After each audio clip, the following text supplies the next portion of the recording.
All right, so I'm going to go ahead and get started today. We have a good showing here so far. So thank you so much for joining today's webinar, where I will review the Roseville Advanced Homes Program, also known as RAHP. Today's webinar will focus on the Advanced Home Program's multifamily project-specific requirements and incentive offerings for both new construction and alterations. And my name is Sarah Zach. I am the program manager for this program at TRC. I've been with TRC for about 3 years, and I am based out of our Rancho Cordova office. Okay, so here's the webinar agenda. I'll first introduce the TRC team and review who on our team works on which part of the program. We've got a small but efficient team over here. And then I'll provide a high-level summary of the full program, including goals and all incentive offerings. Next, I'll cover a few talking points on why go all electric. And after that's covered, I'll review new construction and then the alteration specific requirements and overall program process. And those two sections are split up since the process of new construction and alterations is a bit different.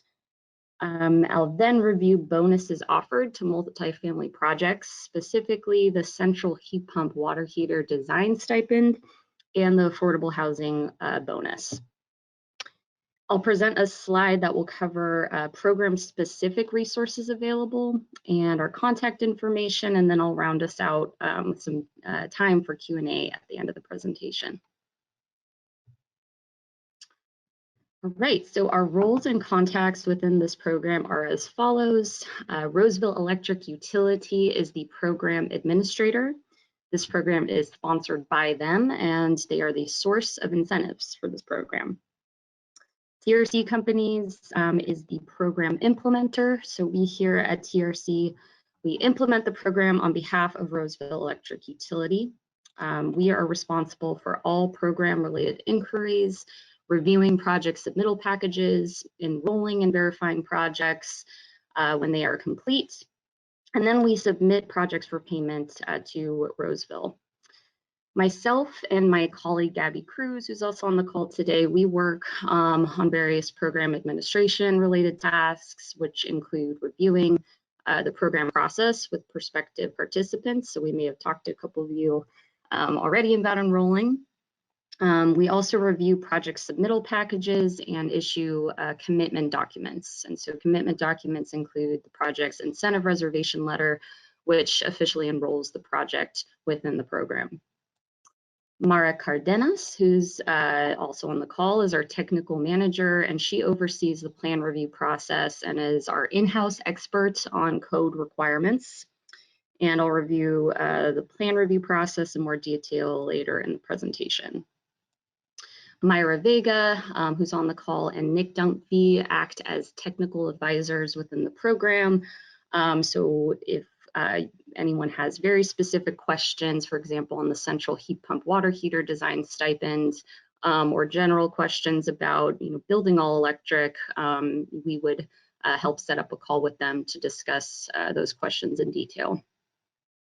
Last but not least is my colleague Wendy Young, and she's our in-house HERS registry expert, and she's responsible for submitting incentive payments for closed projects to Roseville Electric Utility after projects are verified and complete. So this all-electric iteration of RAHP will span from 2023 through 2025.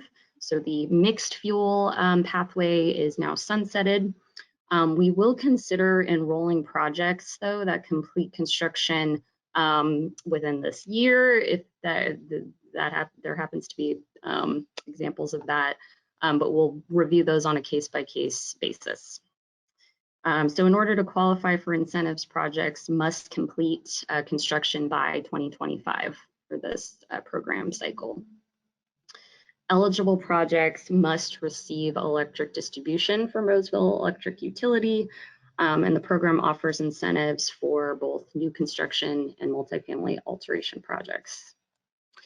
New construction can be single family, so custom and production homes, duplexes and townhomes, accessory dwelling units, and multifamily buildings. Only multifamily buildings qualify for alteration incentives for this program. And I'll just note here, I'll also be leading a single family specific webinar next Thursday at this same time, where we'll also review ADU project rules and process. So please join me next week if that's relevant to you as well. Our program goal is to promote all electric construction by providing design assistance and incentives to builders, developers, energy consultants, HERS raters, and homeowners. Okay, so why go all electric? So we wanted to cover just a few benefits for builders and residents.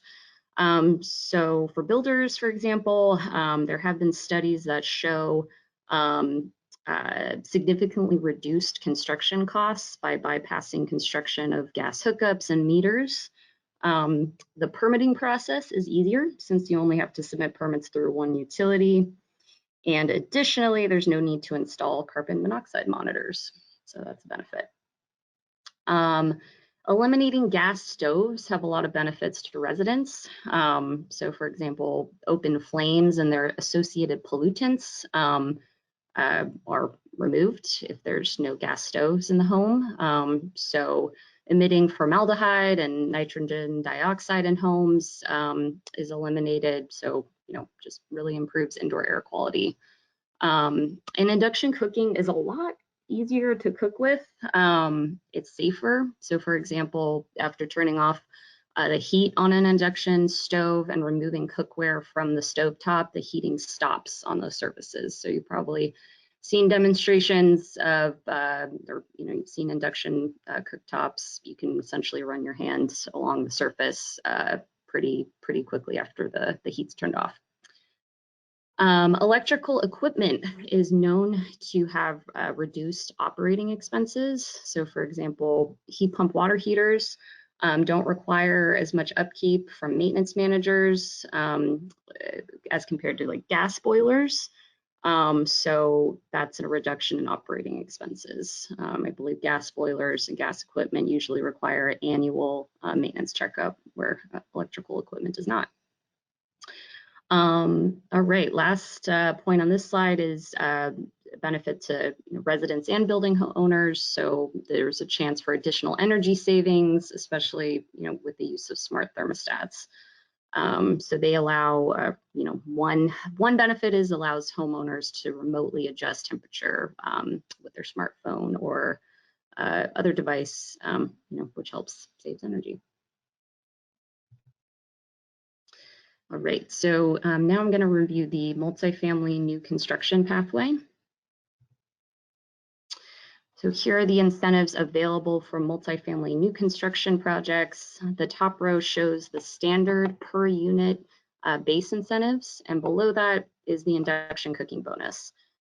And then there's the central heat pump water heater bonus, and note that this is different than the central heat pump water heater design stipend, and I'll talk about that later in the presentation. And the incentive amounts are determined by the incentive rate in the year in which the home is completed. And the builder submits the incentive request form for that year it's completed. And you'll see the incentives de-escalate every year. So there are higher incentives in the beginning to really award early adapters, since building all electric homes will become standard practice. Okay, so a multifamily project qualifies as a multifamily project if there are 3 or more attached units per building. And within that building, there must be a common wall and or floor and ceiling with at least one other dwelling unit attached. And low-rise, multifamily low-rise, that's just defined as at least 3 floors or less. So requirements for participation include, if the project is a multifamily low-rise building, it must be HERS registered. If the project is participating in RAHP, the applicant must agree to not accept duplicate funding from multiple utility-sponsored energy programs for the same measures. So just no double dipping, please. And new construction projects must meet program construction prerequisites. So that includes pre-wiring the building for EV charging, battery storage readiness, installing segregated circuits. So for example, lighting, HVAC systems, EV charging stations, those circuits must be segregated. And projects must install communicating smart thermostats. Multifamily projects must also submit design load calculations that reflect the builder's participation in the program. So that has to be submitted within the application for service. And last on here is, so project teams, you must agree to allow either TRC or Roseville Electric to inspect projects during the verification stage, and this is as needed. So I'll talk through the verification process in more detail later. So here's a visualization of RAHP project stages for new construction. So first, project team, you must submit a complete project submittal package. Once the project submittal package is complete, your program representative, so either myself or Gabby most likely, submits it internally to our plan review team. After the plans and energy models are reviewed and deemed that they meet program eligibility, your RAHP program representative will issue a letter that officially reserves incentives. And from that point, the project is then committed within the program. Along with the incentive reservation letter, you will receive a pre-filled incentive request form with your project's information included. So construction may take a year or two to complete, and after the project and the HERS registry is complete, you'll return that pre-populated incentive request form that indicates the project is ready for payout. And our team will review that and approve the project for payment. And Roseville Electric Utility will issue incentives roughly 60 days after our team reviews and approves the project and submits it to them for payment. Okay, project submittal package. So to start the enrollment process, just complete, this is the submittal package that must be completed and submitted. So it includes a complete application, a complete set of construction plans. So construction plans include architectural, mechanical, electrical, and plumbing. In addition to having a site plan with a north-facing arrow, we also require that, and of course, a completed W-9 form, so we can pay you when the project's complete. And if the project is a low-rise building, a low-rise multifamily building, the submittal package should include the Title 24 CF1R forms and the corresponding energy model file per plan type. And we also ask that the HERS registry access is shared with TRC Energy Solutions. So you'll see in the screenshot, TRC Energy Solutions should appear after searching within the My Energy Consultant / Designers search function. So lastly, if the project is an affordable housing development, we'll ask that you submit or indicate that in the application rather. There's a little checkbox. And we will ask for proof of affordable housing status within the project submittal package. And so I'll review that, this bonus or the bonus for affordable housing projects later. Okay, verification process. So once the project or once construction is complete, the applicant should ensure that the HERS registry is complete. After you confirm that, again, just as a recap, you'll submit the incentive request form, and it will be pre-filled out for you. And on the right here is just an example IRF. Cool. All right, alterations. So I'm going to review the multifamily alterations pathway. So like new construction, Incentive amounts are determined by the incentive rate in the year in which the project is complete. And incentives decrease by each program year. And this pathway offers incentives for induction cooktops, heat pump space heaters, smart thermostats, and heat pump water heaters.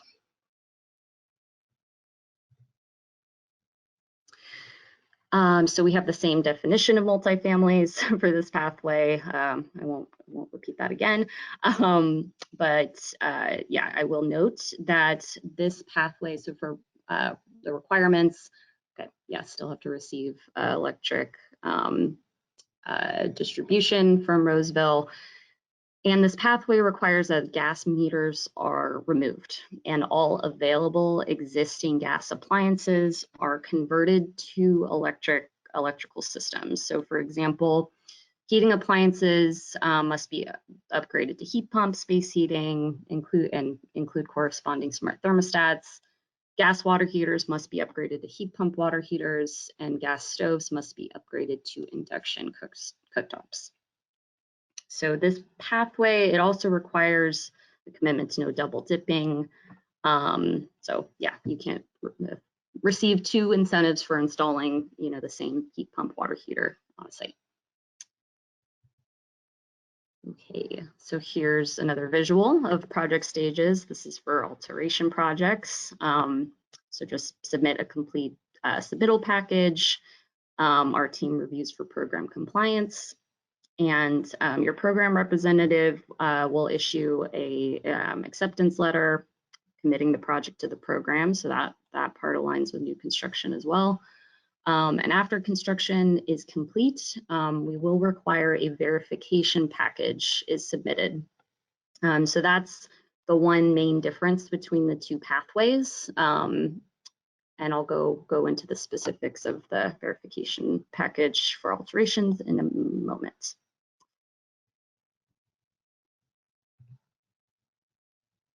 Okay, so project submittal package. So like new construction, you just want to submit a complete package. So completed application. We'll also require photos of existing conditions.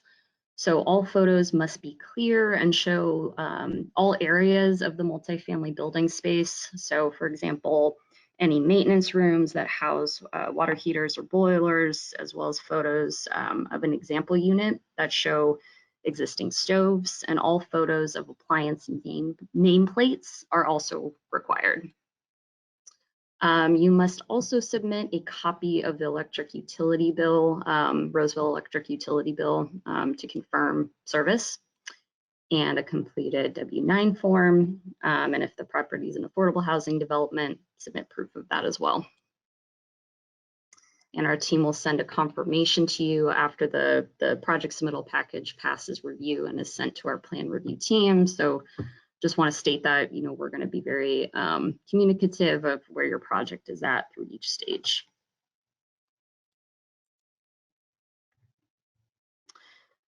All right, so after a plan review, the project is and the project's confirmed committed with the program, construction begins. Once construction is complete, you would then move forward with notifying your program representative. So the verification stage starts after all installation of your program approved measures are complete. And at that point, you would submit the verification package. And the verification package includes all photos of installed appliances and cut sheets for the installed equipment. So, there might be changes to some of the cut sheets from the project submittal package. So we just ask that all updated updated cut sheets are submitted within the verification package. We'll also require for you to submit AHRI certifications for hot water heaters and HVAC systems. So depending on the scope of work, if applicable, and proof of permit closures. So we'll require the proof of permits to show a signature and a date from the inspector. And we'll also request multifamily alteration specific request form that will be pre-filled and also made available to you at the time of commitment. And our staff, so we'll coordinate with the project team should the site be selected for a field verification visit. And these visits are to ensure that all measures were installed per the program requirements. And note that if there are any safety issues found during the inspection, we do reserve the right to just hold payment until those issues are addressed. But we'll make sure to work towards making sure to coordinate with you and make sure the project is good to close out at the time of verification. Okay, so now I'll review the 2 additional bonus incentives offered to multifamily projects in RAHP. And the first that I'll talk about, it's only offered to alteration projects, which is the central heat pump water heater design stipend. So to receive this bonus incentive, builders should submit a request through their program representative to indicate their interest.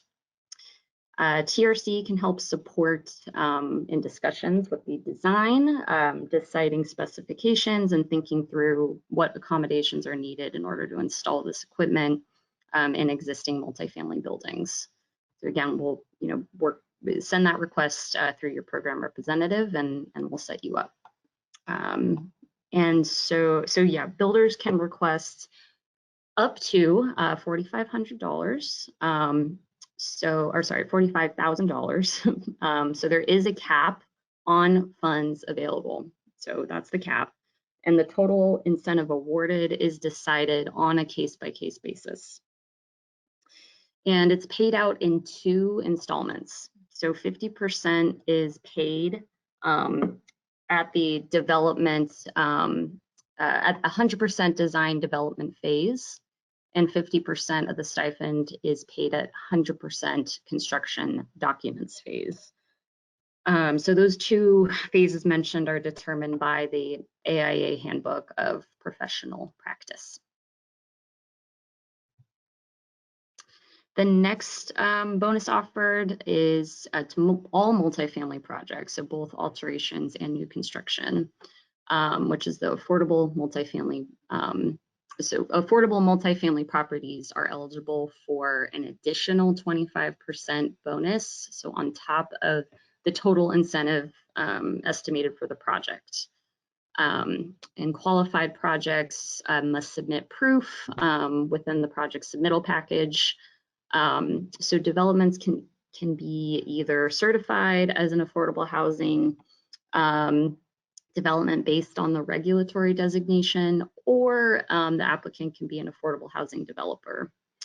So the screenshot on the right shows an example document of like the deed restriction that's awarded to affordable housing projects. So we'll work with you on what we're flexible on the proof and the document type that proves the status. But yeah, we would love to offer this bonus to any new affordable housing projects going up in Roseville or existing. All right, so we're nearing towards the very end of this presentation. So this is our resources page. So we have, please visit our website here. You can download a copy of the program handbook that has all the content I just explained within the handbook, a copy of the application and fact sheets as well. So for new construction and multifamily alteration, fact sheets are posted on the website. And then we did also want to call out Roseville's specific website that has a lot of really helpful information and additional rebates and incentives available for various things. So for single family alteration projects, there is a pathway for those projects, and that information can be found on that website. All right, so now I'm going to just hand it over to my colleague, Kristen Bellows, who is our marketing manager, and she'll be kind of handling and fielding the questions, but we're, or at least, yeah, the mechanics of answering the questions for the next part of, or the end of the presentation. So I'll hand it over to you, Kristen, and we'll get started with Q&A. Great, thanks, Sarah. So if you do have any questions, please go ahead and type those in the questions box. You can access that box via the GoToWebinar control panel, and there's a drop down that says questions. So please feel free to type in any questions there, and we'll take those momentarily. So let's give folks just a couple minutes to type in any questions they may have. We'll hang out here on the line and see if anything comes in. I'm not seeing any questions at this point, Sarah, so I think if you want to go to the next slide, I believe that has your contact info. Oh, looks like we've got one question here. Sarah, could you go back to the 2 incentive slides and just share those again for specifically for alterations, but maybe show alterations first, and then we can also show new construction? Yeah, be happy to do that.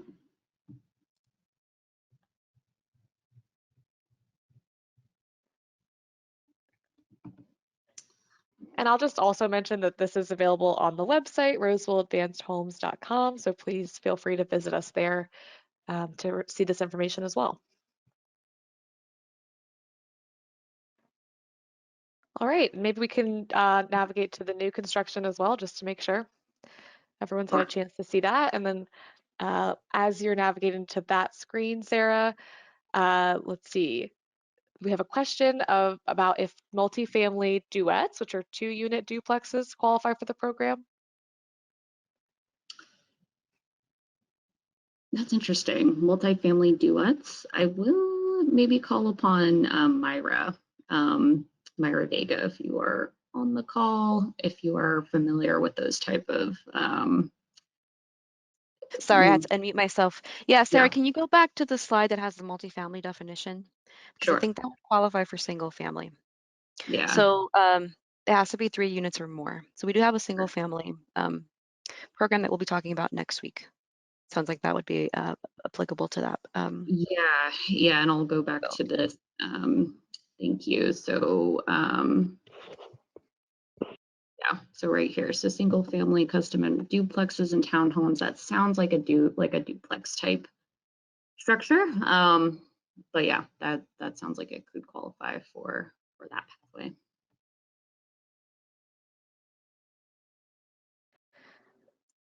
Great, thanks, Sarah and Myra.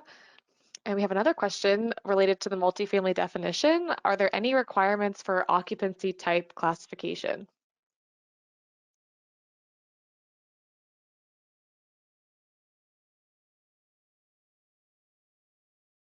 Nope, there are no specific definitions, I don't think, but I will also tag, I'm going to tag Mara just to make sure my understanding is correct there. And let me actually just clarify for that question. Are you referring to does it have to be a residential building to qualify for the program? If yes, it does have to be residential.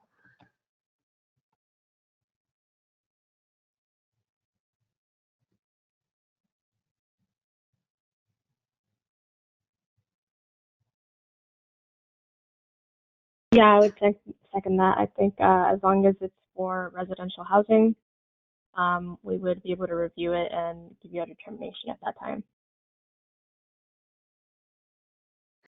And I think we have maybe a clarification on that question, which is that some multifamily projects are either R2 or R3, depending on the plans.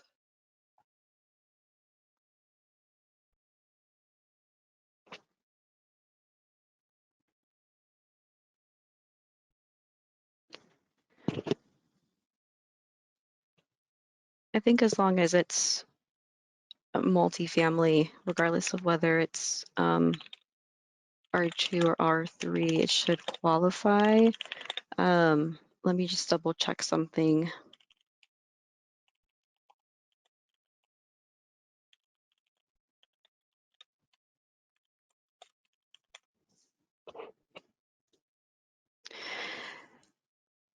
And if there's any clarifying questions on what the designation needs to be on the plans, we can review your plans and let you know and confirm that it is eligible for the program.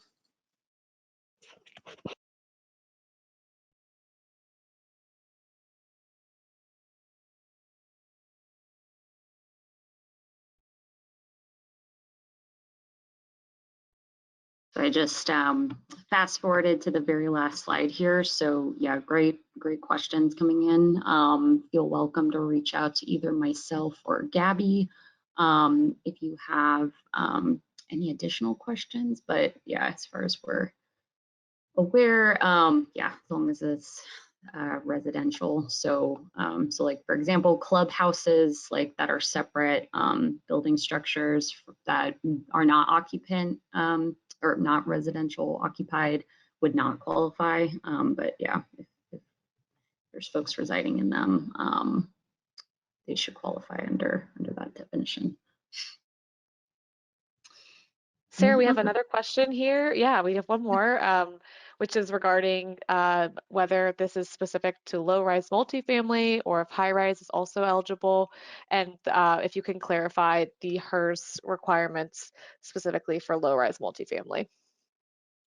Yeah, sure. Good question. So both low-rise and high-rise multifamily buildings do qualify for RAHP. There's just some there's different requirements in the project submittal package. So for low-rise projects, we do require the CF1R forms to be submitted along with the energy models.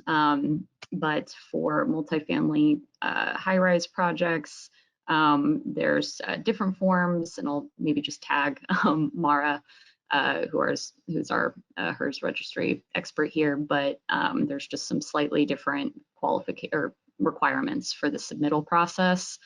And then also for the verification process as well, low rise, we will not send anyone out from our team to inspect the project, since the HERS raters themselves are the ones inspecting projects at the end. But for high-rise buildings, we will need to inspect those projects.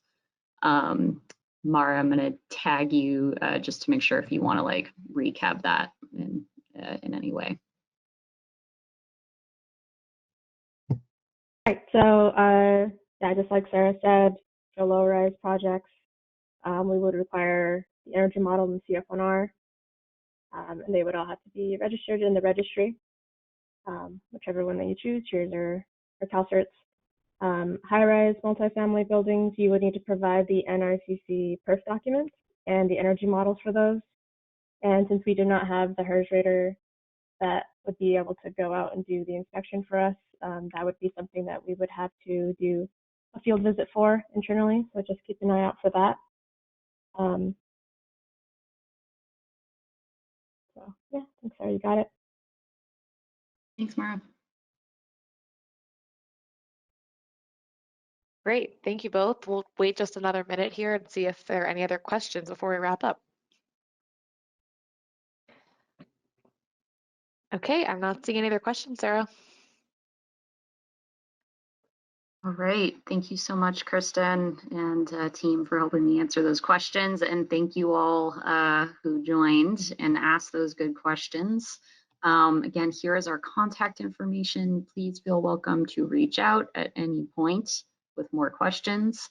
Yeah, we're just really excited to be kicking off this new iteration of the program that incentivizes all electric construction. Yeah, and we're looking forward to working with you all, and thanks for your time today. And we'll also be posting this recording of this presentation on the website as well, so you can refer to that as needed. Great, thank you.